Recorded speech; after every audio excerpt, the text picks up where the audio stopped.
Hello and welcome to This French Life. In today's programme, I chat with journalist Joe Saward, who has just published the Grand Prix Saboteurs, which tells us the true story of 3 Grand Prix racers from the 20s and 30s who went on to work together as British spies during World War II and led resistance fighters in occupied France. But in such a secretive world, how did Joe draw together the threads of such a remarkable story? Well, I was working as a journalist, my first job on a magazine called MOTORSPORT in London back in the early 1980s. And my editor at the time knew that I'd studied history at university, and he knew that I was into motor racing, clearly. And he said to me one day, there's this guy who won the Monaco Grand Prix who was called W. Williams, and nobody knows anything about him, but he had something to do with spies. You should check him out and see what the story is. And so gradually, when I had time, I'd just sort of potter around and see if I could find anything. And gradually, I began to find references in books relating to the Special Operations Executive. They all had him under different names. He was known as Charles to them. But gradually, over a period of time, I began to sort of put it all together, and I found a connection with the other racing drivers.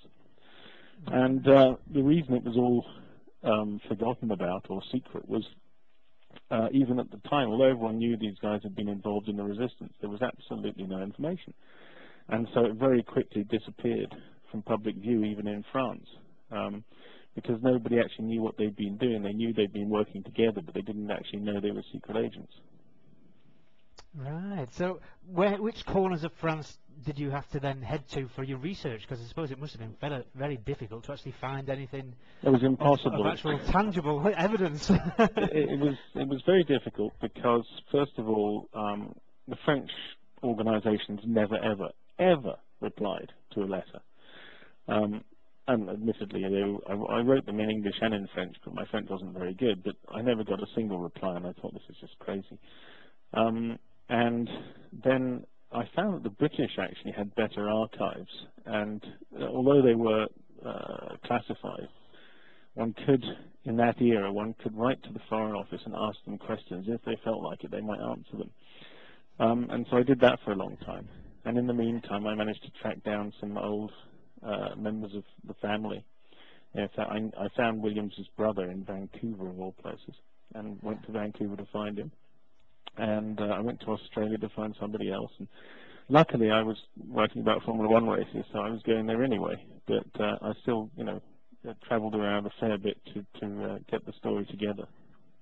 I was going to ask, what sort of characters did you meet? I suppose there was the Grand Prix side, but were there also those from the resistance yes, side? Yes, I met both. I met some wild and wacky individuals who'd been secret agents. And some racing people as well. I actually met one of the people who was with one of the characters in Buchenwald concentration camp, and of which that particular group, there were only 3 survivors, and I met the only one who was left. So I was quite fortunate that I knew the whole story about what happened to them. But it was just, finding anyone I could, really. And because I started in the 80s, I had a bit of a chance, because, they're all dead now.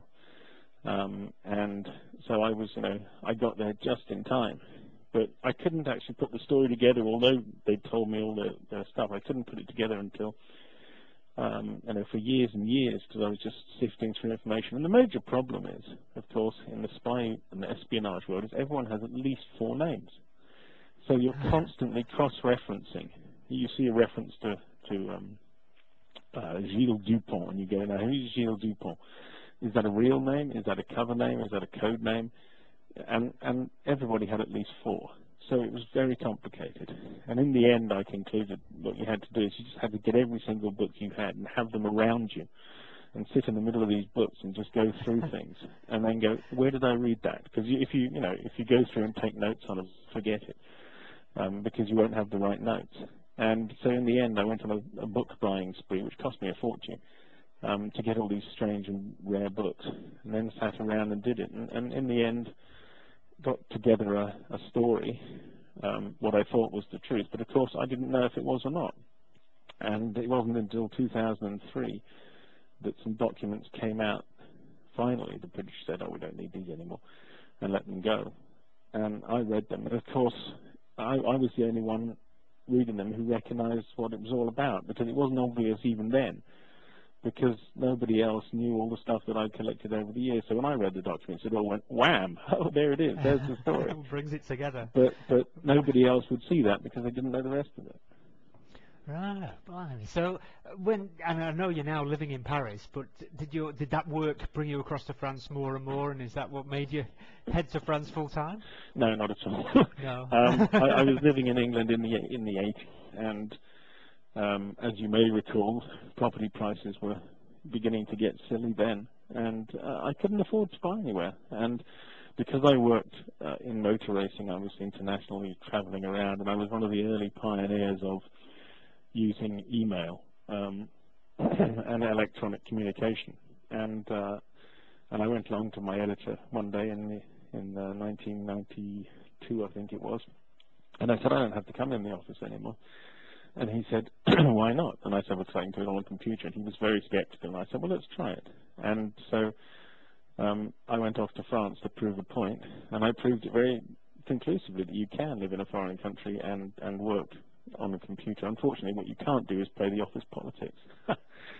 So after a year or two, I found that I was no longer working there because people had been doing stuff that I couldn't control and I couldn't be aware of. So I then set up on my own in France and was happy, down in the southwest before the huge wave of English people arrived, I'd say in the sort of mid-90s, late 90s.